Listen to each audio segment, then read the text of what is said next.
At a time of uncertainty in Europe, on the streets of Finland's capital Helsinki, attitudes towards national security are changing. Like Ukraine, Finland shares a border with Russia, and the Russian invasion of Ukraine has jolted the country out of its long history of neutrality on conflicts. A recent poll shows 76% of the population now wants to join regional military bloc NATO. That's 3 times more than before the conflict. Well, I think we should, because this is the best security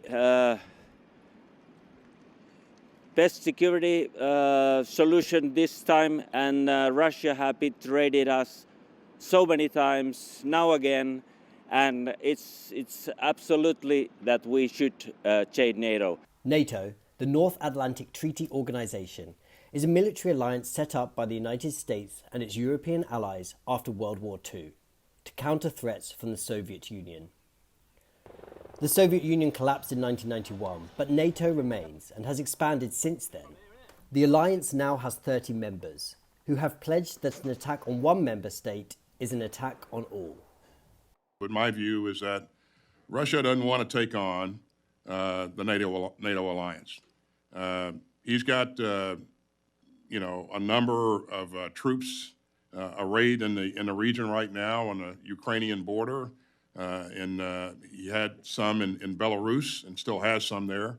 But there are 1.9 million forces in NATO.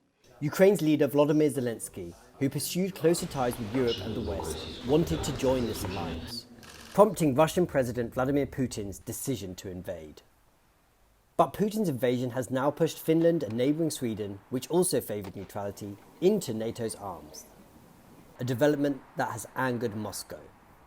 Мы уже неоднократно говорили, что расширение НАТО и приближение военной инфраструктуры Альянса к нашим границам не делает мир, а главное наш европейский, евразийский континент более стабильным и безопасным. Это однозначно. But Finnish leaders say the shift towards NATO is because of Russia's belligerence. When you ask